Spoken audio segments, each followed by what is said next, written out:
जहां 24 घंटे तक इस्लामाबाद मैदान जंग बना रहा और इमरान खान साहब ने जो 25 मई की कॉल दी थी कि वो स्वाबी से जुलूस लेकर चलेंगे, तो फिर सुबह ही से लाहौर मैदान जंग बना। इस्लामाबाद में शाम आते आते जो है वो मुजाहिरीन के दरमियान झड़पें शुरू हो गई पुलिस के साथ। फिर इधर कराची में भी जो है कमोबेश ऐसी ही सूरत हाल थी। और जैसे जैसे इस्लामाबाद की जानिब खान साहब का मार्च बढ़ रहा था, इस्लामाबाद तकरीबन मफलूज होकर रह गया था।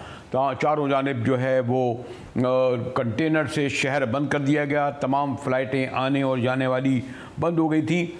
और रात को जैसे जैसे ये इम्कान था कि इमरान खान साहब 12 बजे या 1 बजे पहुँचेंगे, लेकिन जब 2 बज गए और शहर में सिविलियन सेटअप अमलन ख़त्म हो गया, तो फिर बहरहाल आर्टिकल 263 के तहत वज़ारत दाखिला ने, जो उसका राइट है, आइनी हक़ है, उसके तहत फ़ौज को तलब कर लिया।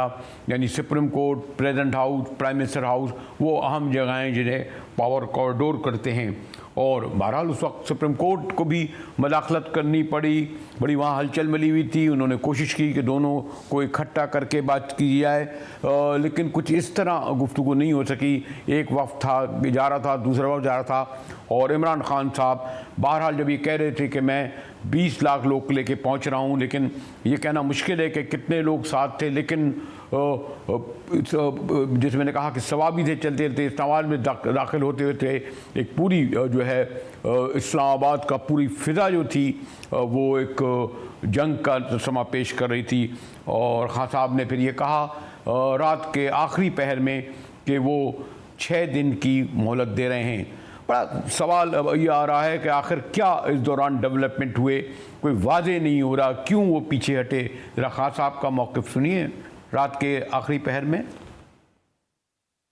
इस इम्पोर्टेंट हुकूमत को एक पैगाम देना चाहता हूँ।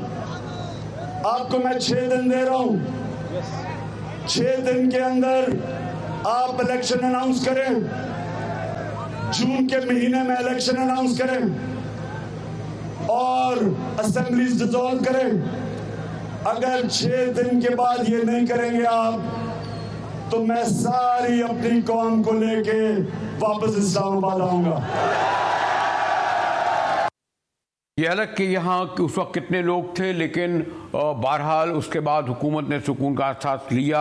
8 कौमी असम्बली का जब इजलास हुआ, उनकी क़यादत असम्बली के बाहर और असम्बली के अंदर गरज रही थी। और वाज़ेह तौर पर प्राइम मिनिस्टर शहबाज शरीफ ने कहा कि वो इमरान खान की दी हुई मोहलत को मुस्तरद करते हैं, और जब वो चाहेंगे, यानी उनकी हुकूमत चाहेगी, उसी वक्त इलेक्शन होगा। अब यही मैं एक बात बड़ी सवालिया निशान है कि फिर क्या बातचीत हुई, कौन बीच में पड़ा, जिसके सबब खान साहब ने अचानक ही कहूँगा ये ख़त्म कर दिया। मैं ये बात वाजे कर चाहता हूँ इस जत्थे के सरबराह को, तुम्हारी डिक्टेशन नहीं चलेगी। ये हाउस खुद फैसला करेगा। हमें शफाफ इलेक्शन कराने हैं, कब कराने हैं ये ऐवान फैसला करेगा। इस हुकूमत की जो मियाद 1 साल 2 महीने है, इमरान खान नियाजी किसी भूल में न रहना। बातचीत के लिए दरवाजे खुले हैं, मैं कमेटी बना सकता हूँ, लेकिन अगर तुम्हारा ख्याल है कि तुम हमें मरूब कर लोगे, ब्लैकमेल कर लोगे, डिक्टेशन दोगे, तो अपने घर में दो, इस को मत दो ये डिक्टेशन। तो शहबाज शरीफ साहब ने तो ये वाज़ेह तौर पर पैगाम दे ही दिया कि कमेटी बना सकते हैं, लेकिन अगर कोई डील हुई है, बातचीत हुई है, तो उसको बिल्कुल रद्द कर रहे हैं। हमारे साथ ज़ुनैरा अज़हर हैं, सीनियर जर्नलिस्ट भी हैं, एनालिस्ट भी हैं।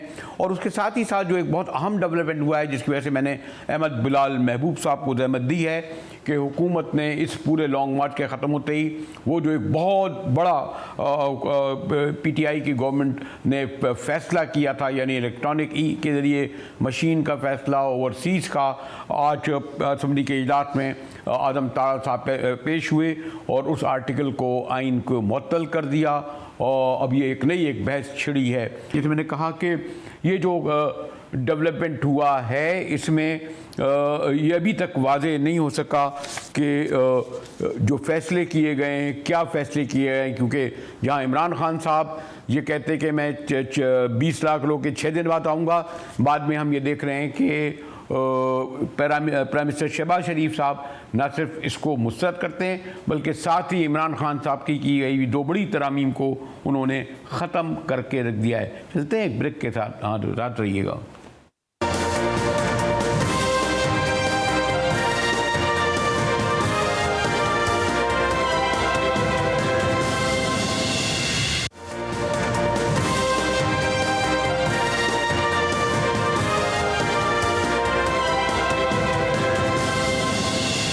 GTV में एक बार फिर मुजाहिद बल्लवी आपको खुशामदीद कहता है। जिससे मैंने कहा कि कोशिश मैंने की कि इस्लामाबाद के बाखबर ज़राए से मालूम किया जाए कि इमरान खान ने जो धरने के लिए बैठ रहे थे उस वक्त तक जब तक इलेक्शन नहीं होंगे वो क्यों चले गए। फिर आज जो शहबाज शरीफ की तकरीर, फिर तरामीम, बड़ा इबहाम है, मुख्तलिफ अफवाहें, वो कहते हैं यकीन दहानी कराई गई। मेरे साथ ज़ुनैर आज़हर हैं, तजिया निगार हैं, बड़ी सीनियर जर्नलिस्ट भी रही हैं। साथ में मैंने डॉक्टर यास्मीन राशिद को भी ज़हमत दी है।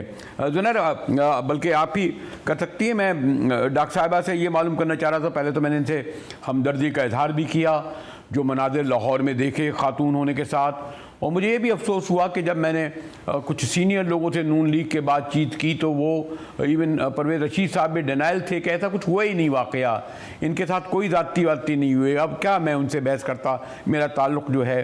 तो आपने देखा ये मनाज़िर से, चलें ज़रा पहले इस पर बात कर लें कि ये जो ख़ास तौर पर जो हुआ यास्मीन राशिद के साथ या ये जो घरों में जैसे नासा इकबाल के साथ, तो ये पॉलिटिकल गवर्नमेंट है, इनको खुद इससे सफरिंग की है। कैसा लगा आपको ये देख के?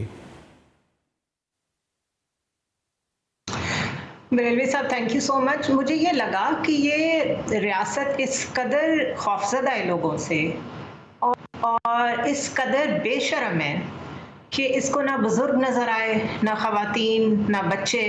छोड़ दें पॉलिटिकल एक्टिविज्म को, इन लोगों ने क्या कर लेना था।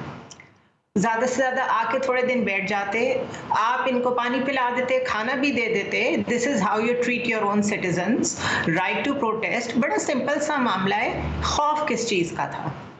क्या कोई टैंक लेके आ रहा था इंडिया की तरफ से? कोई उनके अग्नि या पृथ्वी मिसाइल्स चल गए थे? तो आई फेल्ट कि जो the basic relationship between a state and a citizen, whatever there was, that has been broken yesterday. और जिस तरीके से शेलिंग की गई, क्या उन पुलिस वालों के बच्चे नहीं हैं?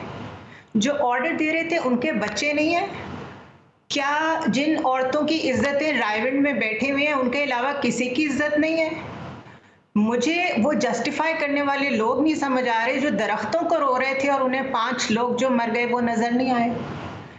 तो डिक्लाइन देखा है बदतरीन अशराफिया का, सो कॉल्ड इंटेलेक्चुअल्स का, मीडिया के लोगों का भी, और सबसे बढ़ के जो लोग पर्दों के पीछे बैठ के पाकिस्तान की तकदीर का फैसला करना चाहते हैं, सामने नहीं आते।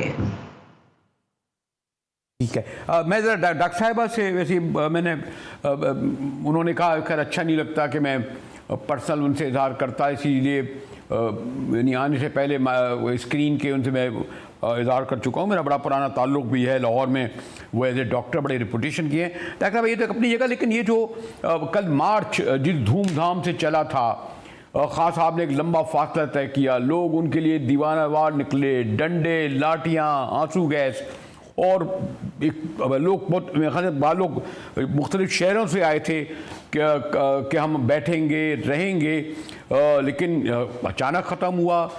क्या कोई डील हुई?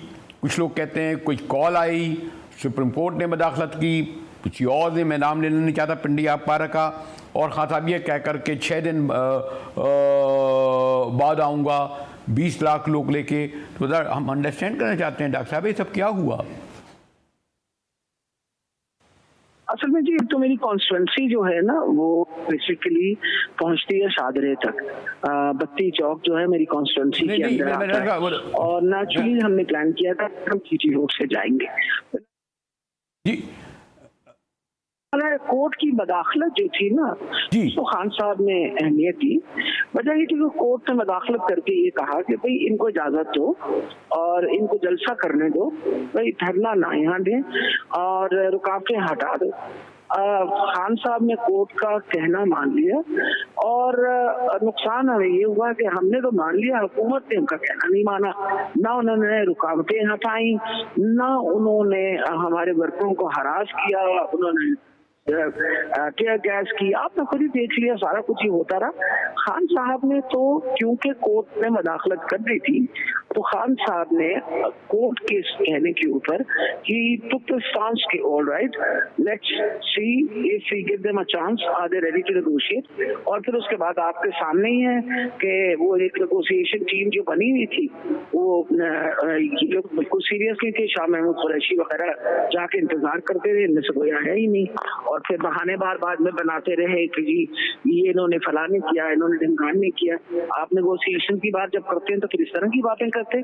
और खान साहब ने तो फिर ये सबसे अहम चीज जो है, मैं तो सोचती हूँ उन्होंने बहुत अच्छा डिसीजन लिया। हमें ना बैठने ना खड़े, जो उन्होंने ये देखा गया है कि ये कि कोर्ट ने इंटरफेयर कहा कि भाई इस तरह मत करिएगा, और ये इसलिए जरूरी था कि जो तसादम हो रहा था लोगों के दरमियान और पुलिस के दरमियान, उससे खुदा जाने कितनी जानें जाया हो।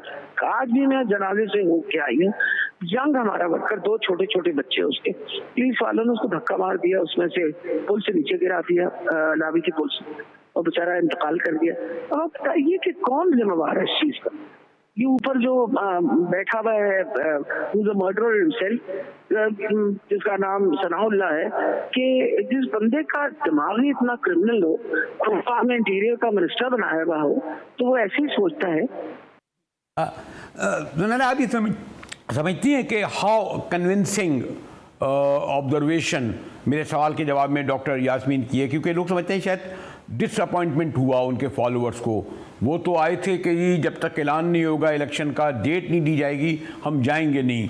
और इसीलिए वो जो हम लोग आपस में कहते थे ना कि ये मम्मी डैडी वाले हैं, ये लोग तो ऐसे ही आंसू गैस चली, डंडे चले, भाग जाएंगे। लेकिन कल पूरा दिन, बल्कि आपने लाहौर में तो दिन से पहले भी शुरू हो गया।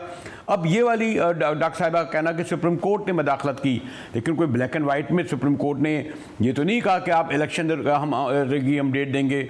अगर कोई और है, किसी से डील हुई है, बातचीत हुई है, वो भी सामने नहीं है। आपने क्या ऑब्जर्व किया जुनैरा, बड़े आप सीनियर हैं, कि ये कुछ कन्फ्यूजन नहीं है, इबहाम नहीं है कि खान साहब ये कहकर चले गए कि अब 6 दिन बाद आऊँगा?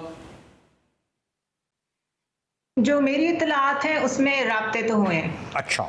और राब्ता उस पर्टिकुलर शख्सियत से नहीं हुआ जिसको हम यूजुअली समझते हैं कि उनके साथ उनकी बातचीत हो रही होगी। कोई बीच में आए हैं, एक ऐसे साहब जिनकी सारे बड़े म्यूचुअली रिस्पेक्ट करते हैं, और उन्होंने ये रिक्वेस्ट की कि आप धरना ना दें प्लीज़, आप वापस चले जाएं, बिकॉज जो गवर्नमेंट है वो भी बैकफुट पे जाने को तैयार नहीं थी, तो बहुत ज़्यादा जानी नुकसान हो सकता है। तो मेरे ख्याल है उसको कंसिडरेशन दी है। ऊपर से सुप्रीम कोर्ट ने भी काफ़ी अपीजमेंट दी खान साहब को। वो जो एक इमेज था कि supreme court is against Khan साहब, वो भी ब्रेक हुआ। तो उन्होंने एक बड़ा मॉडरेट रास्ता अपनाया, अपनी शो ऑफ स्ट्रेंथ भी कर दी और उसके बाद चले भी गए। अब बात ये है कि उससे अगले दिन क्या हुआ है। उससे अगले दिन जल्दी 3 बिल्स जो कि सब जानते थे कि ये गवर्नमेंट आते ही क्या करेगी, ईवीएम और नैब का कानून, और उसके अलावा overseas Pakistanis, they are done with that. उसके बावजूद जो हम डिफ़ॉल्ट की तरफ, वी आर इंचेस अवे, उस पर कोई डिसीजन नहीं हो रहा। लोग वापस चले गए, लोग दोबारा निकल आएंगे, क्योंकि मैं जो रिएक्शन देख रही हूँ ना, जो कल इन्होंने और ख़िलाफ़ कर लिया है लोगों को अपने, और स्टेट की रिट 4 साल में वैसे नहीं दिखा सके इमरान खान जिस तरह इस एक धरने में इस गवर्नमेंट ने दिखा दिया कि ये कितने खौफजदा हैं उनसे। I am personally not a PTI person, ना मुझे उनकी इख्तलाफ है बहुत सारी पॉलिसीज़ से, और मैं हमेशा तनकीद करती रही हूँ, लेकिन कल के बाद फाशिज़म की जो क्लियर डिवाइड है वो मैंने देख ली किस तरफ है। और अपने जर्नलिज्म में अगर मुझे प्रायोरिटाइज करना पड़े between my political activism and human rights, तो I stand with human rights. तो कल अपने ही पाकिस्तानियों के साथ जो सलूक हुआ है वो बहुत अफसोसनाक था, और इसका रिपल इफेक्ट रहेगा। लेकिन जुनैर मैं आपसे एक हद तक एग्री करता हूँ, लेकिन डॉक्टर यास्मीन ये है कि अगर कोई आप कह रही हैं कि राब्ता हुआ तो उसमें इस पर तो हुआ होगा ना कि मसलन वो तो एक फातेह की हैसियत से नून लीग के लोग कह रहे हैं कि कहते हैं खाली हाथ गए, मरियम नवाज आई, एहसान इकबाल आए, पार्लियामेंट में लोग आए, वो तो बड़े इस बात पर फिक्रमंद थे और उन्होंने तमाम हथियार भी इस्तेमाल करे। लेकिन डॉक्टर आज तो लगता है जैसे रिलैक्स हो गए। उन्होंने कहा कौन 6 दिन बाद आएगा, कहाँ 6 दिन बाद ये इतने लोग जमा कर सकेंगे, फिर इतना कहाँ मोमेंटम ये बन सकेगा। तो ये एक परसेप्शन है। मरियम नवाज को सुन रहा था, बाकी लोगों को भी।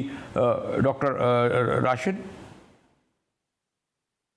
आप बात सुनिए, मुझे आप ये बताइए, सारा लाहौर, सारा पंजाब इन्होंने बंद कर रखा।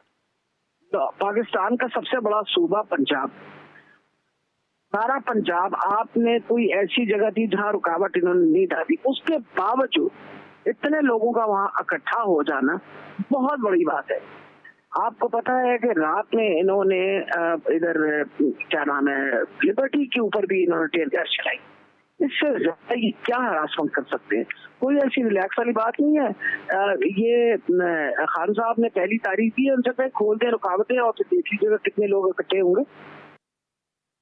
तो फिर मैं जुनैर ये समझूँ अगर डॉक्टर साहब ये कह रही हैं कि उन्होंने सारा लाहौर बंद कर दिया, वो फिर दोबारा बंद कर देंगे, वो इस्लामाबाद दोबारा बंद कर देंगे, मसलन ये कि किसी तौर जो मेरे ये ख्याल है, और आपको इल्म है कि खान साहब ने अभी कुछ दिन पहले जो मार्च से पहले ये कहा था कि लॉन्ग मार्च से कि मैंने 20 तारीख को मुलतवी किया, 22 तारीख को मुलतवी किया, बल्कि उन्होंने ये लफ्ज़ भी इस्तेमाल किया कि हमें ट्रक की बत्ती के पीछे लगा रहे थे। यही सवाल मैंने शामिद कुरैशी साहब से भी कल जब वो थे तो कॉल की और उनसे ये पूछा कि ये एक ऑब्जर्वेशन आई है कि आपको ट्रक की बत्ती के पीछे लगा दिया गया था या है। तो खैर उन्होंने मेरे यही कहा कि आप इतने मासूम नहीं हैं कि जो आप भी सवाल कर रहे हैं। तो ये भी सवाल है कि इसका मतलब ये कि खान साहब का आखिरी दिन तक बात होती रही और लेकिन कोई कामयाब नहीं हुई। जो पावर असल में आप भी माशाल्लाह बड़ी सीनियर हैं, मेरा इशारा जिन लोगों की तरफ है, श्योरिटी नहीं है। लेकिन फिर यही मेरे लिए अभी भी सवाल ये रहेगा कि वापसी कैसे हुई है अचानक, कोई तहरीरी चीज़, कोई मैंने जो कहा ना जो भी कुछ है उसके बारे में मुख्तलिफ आपकी अपनी ऑब्जर्वेशन है, मैं अपनी इंफॉर्मेशन अपनी ऑब्जर्वेशन दे रहा हूँ, मुख्तलिफ और दे रहे हैं, कोई ठोस ऐसी बात नहीं आई। सुप्रीम कोर्ट की मदाखलत हुई है वो भी कोई वाज़ेह नहीं है। जुनैरा जी देखिए बरेलवी साहब, हम लोग तो सिर्फ एनालाइज ही कर सकते हैं, कुछ इन्फॉर्मेशन भी होती है। देखिए इन्फॉर्मेशन तो ये है कि देयर वाज अ पॉइंट जब खान साहब ने बात करनी बंद कर दी थी, और वो धरने से कल के दिन से एक रात पहले की बात कर रही हूँ मैं। कल जिस तरीके से लोगों का मैसिव रिस्पांस आया, उसके बाद मार धाड़ शुरू हुई, it was a surprise for the relevant quarters as well. अच्छा, क्योंकि उनको ये कहा गया था कि हम डील कर लेंगे, हमारे लिए कोई मसला नहीं है, स्पेशली पंजाब को।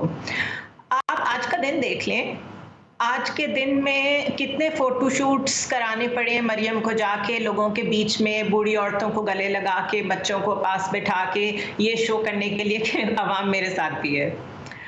फिर जल्दी जल्दी मैंने जो बिल्स की बात की है, उधर से IMF का प्रेशर है, पीपल्स पार्टी आपको पूरे सिनेरियो में कहीं नजर नहीं आ रही है, वो लोग तो they are having good time in Geneva.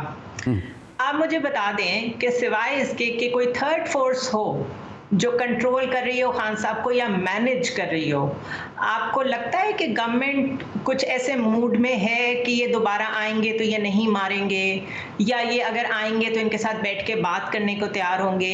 Severe confrontation है इस वक्त, और लंदन से बार बार रिक्वेस्ट आती है कि आप इलेक्शन कराएं। इधर वाले साहब जो हैं वो ड्रैग करना चाहते हैं, सिंध वाले साहब भी इसको ड्रैग करना चाहते हैं, इत्तेहादियों में फूट पड़ी हुई है। अब मेरे ख्याल है इमरान खान अगर वाइज हो तो इस फूट को जितना प्रोलॉन्ग कर सकते हो करे, इवेंचुअली होने तो इलेक्शंस ही हैं। लेकिन हर दिन के साथ जो नुकसान पाकिस्तान का हो रहा है, आप मुझे बताएं, IMF का कल आपने वो पढ़ लिया होगा जो उनका रेजोल्यूशन था, उन्होंने कहा the subsidies have to go. तो आज या कल में ऐलान होना चाहिए या रिजाइन आने चाहिए, केयर टेकर सेटअप आना चाहिए। कुछ भी नहीं हो रहा तो मुल्क इस तरह कितने दिन चलेगा। अच्छा, और ये भी बात अपनी जगह है कि बहरहाल फ़ौज को तलब करना पड़ा 163A के तहत। ये भी एक इम्पॉर्टेंट डेवलपमेंट थी ना, यानी इनडायरेक्टली जब इनके हाथ मार्शल लव ना भी कहें, लेकिन इस बार पार्शल मार्शल ही कहेंगे ना इस्लामाबाद में। एग्जैक्टली यानी जब सुप्रीम कोर्ट या प्राइम मिनिस्टर हाउस या प्रेसिडेंट हाउस की हिफाजत जो है वो उसको लिए फौज बुला लिया, इस माने सिविल सेटअप वाज नोवेयर, इस तरह ही है।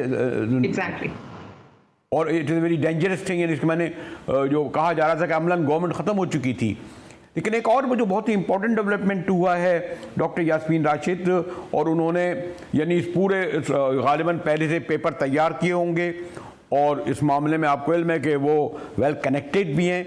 ये कैसे हुआ कि अचानक जो है आज इतने बड़े हंगामे के बाद सुबह इजलास होता है? बल्कि वो एक मैं देख रहा था कि चैनल में दिलचस्प बात रही थी कि शायद राना सनाउल्लाह जाग रहे थे तो अपने प्राइम मिनिस्टर की तकरीर के दौरान वो ऊँग रहे थे, बाकायदा सो रहे थे। ये भी तस्वीर बार बार चलती रही, देखें शायद मैं भी दिखा सकूँ। लेकिन उन्होंने बहरहाल ये EVM वाला जैसा जो था, और जिससे लोग समझते थे कि ये एक बहुत बड़ा सबब बनता है जरदारियों और शरीफों के जीतने में, ये जो इलेक्ट्रॉनिक मशीन के ज़रिए वोटिंग का, तो ये तो उनका एक बहुत बड़ी इसे कामयाबी ही कहेंगे ना। बहरहाल उन्होंने पार्लियामेंट से उसको पास भी करा लिया डॉक्टर यास्मीन राशिद। कैसे एक्सेप्ट करेंगे आप बताइए? अब मुझे ये बताइए कि आप एक पढ़े लिखे इंसान हैं, आप इस पाकिस्तान के साथ मेरे साथ मुकाबले में हम दोनों तकरीबन एक ही उम्र के, हमने इस पाकिस्तान में बेहतरी की जो चीज़ चाहते हैं वो ये है कि साफ शफाफ इलेक्शन हो। ये तो इस बात पे तो आप यकीन रखते हैं। अब आप ये मुझे बताइए, अगर हमने रिफॉर्म लाए हैं जिसकी वजह से साफ शफाफ इलेक्शन हो और ये नहीं चाहते, क्योंकि ये धांधली के बादशाह हैं। आप यकीन जानिए, मैं तो इसके नवाज शरीफ की कॉन्स्टिट्यूंसी की 3 दफा इलेक्शन लड़ चुकी हूँ। आज मैंने कोर्ट में भी पिछली दफा 25,000 ऐसा वोट है जो मुझे मिलता ही नहीं है। मैं तो आपको पता घर घर फिर के वोट ढूंढती हूँ। मुझे 25,000 ऐसे वोट हैं जो कई घर में 400 वोट लिखा हुआ, और ये बातें लिख के कोर्ट के दी। और उन्होंने मुझे ping pong ball between the court and election commission. मजाल है कि मुझे किसी ने रिलीज दी हो। मैं कहती थी भाई ये बंदे कहाँ हैं इलेक्ट्रॉनिक वोटिंग मशीन से। आपको पता है ये बात तो पक्की है ना कि हर बंदा आइडेंटिफाई और एक ही वोट डाल सकेगा। अब ये तो ये बर्दाश्त ही नहीं कर सकते क्योंकि उन्होंने जाली वोटें बनाई भी होती। तो इसको फिर आप डॉक्टर राशिद चैलेंज करेंगे कोर्ट में इलेक्ट्रॉनिक वाले को? जी क्यों नहीं, इंशाल्लाह बिल्कुल चैलेंज करेंगे, बिल्कुल चैलेंज करेंगे। अव्वल तो ये जो हुकूमत बैठी हुई है और ये जो असेंबली बैठी हुई है, आपका क्या ख्याल है? ये 40 असेंबली बैठी हुई है, जो हालात इन्होंने किए हुए, ये बात तो पक्की हो गई ना पंजाब के अंदर। तो मेरा ख्याल है इट्स ऑल शाम एंड नथिंग एल्स। वजह यह है कि वो असेंबली जिसके अभी तक तो पिछले 1-2 महीने के अंदर ना चीज ना कुछ कैबिनेट है ना कुछ, एक वो अपना हमजा शरीफ साहब है जो खुद क्रिमिनल हैं और खुद वो कन्विक्टेड है, वो जनाब वाला इस वक्त चला रहे हैं पंजाब का सूबा।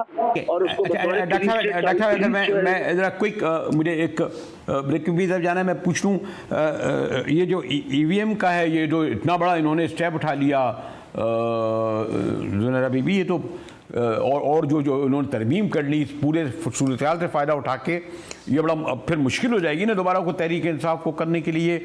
और ये इलेक्शन में जो आम तौर पर जो जीतते रहे हैं हमारी जो मेन स्ट्रीम पॉलिटिकल पार्टी, एक बड़ा फैक्टर होता था क्योंकि उनके बाद पर्चियाँ होती थी, कार्ड होते थे, पता नहीं क्या क्या तरीके इस्तेमाल करते थे, इधर के वोटर उधर जाले आते थे। तो इसको मेरा ख्याल है बहुत सिग्निफिकेंट है। हम लॉन्ग मार्च के कोर्स में तो लोग फंसे रहे, इन्होंने ये बिल पास करा दिया। ज़ुनैरा जी मुजाहिद साहब, आप मुझसे ज़्यादा जानते हैं चीज़ों को, सीनियर है मेरे। देखिए मेरे ख्याल है जब इनकी गवर्नमेंट आ रही थी हम सब बड़ी क्लियर थे कि 2-3 कानून साजियाँ जो इन्होंने कुछ रिफॉर्म्स का ये बड़ा फैंसी बैनर उसको देते थे, वो फैंसी नेम्स क्या थे? इलेक्टोरल रिफॉर्म्स, जिसका सीधा सीधा मसला था कि EVM को ख़त्म करें। और इनको ये नहीं मालूम कि EVM की प्रिक्योरमेंट और EVM का यूज़ कोई बल्दियाती लेवल पे किसी और लेवल पे होगा, फिर आहिस्ता आहिस्ता ये इम्प्लीमेंट होके शायद 2028 के इलेक्शन में वो इम्प्लीमेंट हो पाता। उसको इतनी जल्दी हैज़र्डली रिवर्स करने की ज़रूरत ही नहीं थी। इमरान खान भी जानते थे कि ये वाले इलेक्शन ईवीएम पे नहीं हो सकेंगे, तो इसलिए इन्होंने सिर्फ अपनी जो एक सियासी हेस्ट है उसका सबूत दिया है। उसके बाद आज तारड़ साहब जो वज़ीर कानून है वो कह रहे थे हमने जो नैब में अमेंडमेंट्स की है इससे असल में पीटीआई को फ़ायदा होगा क्योंकि इनके खिलाफ केसेस नहीं बन सकेंगे। मतलब वो आप अंदाज़ा करें कि वो कितना बेवकूफ़ समझते हैं लोगों को।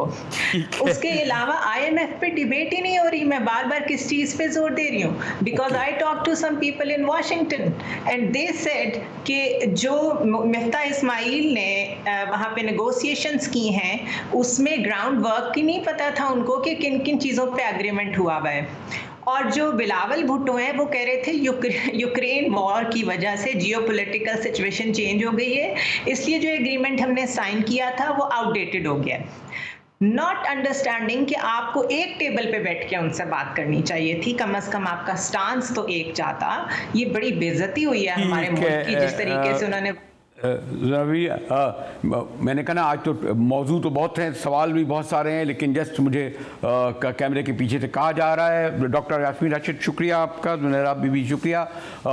और एक बहुत अहम क्विक जिस पर मैं गुफ्तगू करूँगा और वो ये कि बलूचिस्तान में जो एक मूव चला था कि तहरीक एतमाद का, वो कामयाब नहीं हुआ। मैंने ज़रा बराह रास्त कोशिश की कि कोयटा में जाम कमाल साहब से सवाल करूँ, तो बात करेंगे ब्रेक के बाद जाम कमाल साहब से।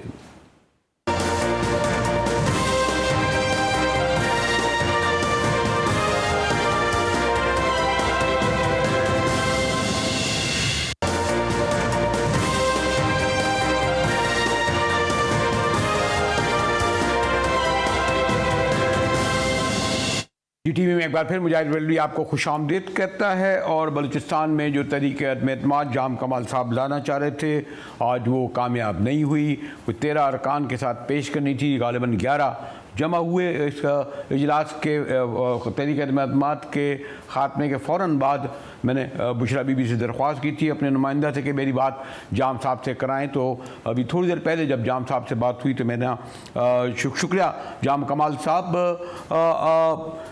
मुझे ऐसा लगता है, और आप उसको ये मुझसे ज़्यादा जानते हैं, कि आमतौर पर कोयटा में तब्दीली अंदरून नहीं बल्कि इसमें पिंडी और इस्लामाबाद का बड़ा आहत होता है। ऐसा लगता है कि पिंडी इस्लामाबाद की हुकूमतें जो बहरहाल वफाकी हुकूमतें हैं उसके अलावा भी उसके बग़ैर कोयटा में तब्दीली नहीं आ सकती जिसकी आपने कोशिश की थी। ऐसा ही है जाम साहब? जी मुदाहिद साहब, देखिए सवाल पिंडी और इस्लामाबाद का नहीं है। मेरा ख्याल सवाल है उसूली मामलात का जो कि बलूचिस्तान में है। और एक बहुत बड़ा मैसेज मेरा ख्याल है कि हम अननेसेसरी कभी कभी पिंडी और इस्लामाबाद को इन्वॉल्व करते हैं। यहाँ पे एक सियासी अमल का एक स्टेप था और मेरा ख्याल ये बड़ा खुशाइन स्टेप है। और ये बहुत सारे हमारे टीवी और बहुत सारे तजिया निगारों के लिए एक बहुत बड़ा जवाब भी है कि आज बलूचिस्तान में जो सारा सिलसिला हुआ है ये बहुत सारे सवालों का जवाब इंशाल्लाह बनेगा। तो हमने अपने मौक़िफ़ को आगे रखा, अपना एक प्लेटफॉर्म पे अपनी चीज़ को सामने लाते हुए इस मूव को आगे किया और इंशाल्लाह आपको इस सारे मूव से बहुत सारे जवाबात मिलना आहिस्ता आहिस्ता शुरू होंगे। और मैं चाहूँगा कि पाकिस्तान की इलेक्ट्रॉनिक मीडिया इस पर गुफ्तशुनीद करे, बात करे हर उस अवामिल के हवाले से जिससे आज एक कुछ नतीजा निकलेगा। जाम साहब समझते हैं कि जैसे ना वफाक में इमरान खान कहते हैं कि गवर्नमेंट नाकाम हो गई है, खुद आपके सूबे में भी जो सूरत हाल है जिस तरह आप गए, तो क्या फिर जवाब नहीं बनता कि वफाक समेत जो मुतालबा हो रहा है चारों सूबों में इलेक्शन कराए जाएं? जाम साहब देखिए, वफाक के हवाले से चीज़ें एक बड़े अभाम का शिकार हैं। जैसे आज मैं एक्सपेक्ट कर रहा था जिस हवाले से वो हमारे साथ आएंगे, जिस हवाले से वो अपनी पेशरफ्ती आज दिखाएंगे एज अ कोलिशन मैं कहूँगा, क्योंकि हम उनके साथ शरीक हैं उधर, वो चीज़ हमें नज़र नहीं आई। मुझे थोड़ी मायूसी हुई है, हमारे मेंबरान को मायूसी हुई है, हमारे सेनेटर्स MNAs को भी मायूसी हुई है। और और यकीनी तौर पे अब तो वो कुछ नहीं कर सकते, अब वो सिलसिला निकल गया, लेकिन मैं उम्मीद रखूँगा कि वो संजीदगी से इस बात को सोचेंगे और जल्द ही कोई ऐसी पेशरफ तो कोई बात की तरफ आएंगे और हमें मज़ीद ऐसा मौका नहीं मिले कि हम और मज़ीद नाराज़ भी हों। शुक्रिया जाम साहब। तहरीक एतमाद के फ़ौरन बाद आपने हमारे लिए वक्त निकाला। साबिक़ चीफ मिनिस्टर बलूचिस्तान जाम कमाल साहब ने वो वजूह बताई जिसके सबब उनकी तहरीक एतमाद जो है कामयाब नहीं हुई। इसी के साथ ही GTV से मुजाहिद बेली को इजाज़त दीजिए।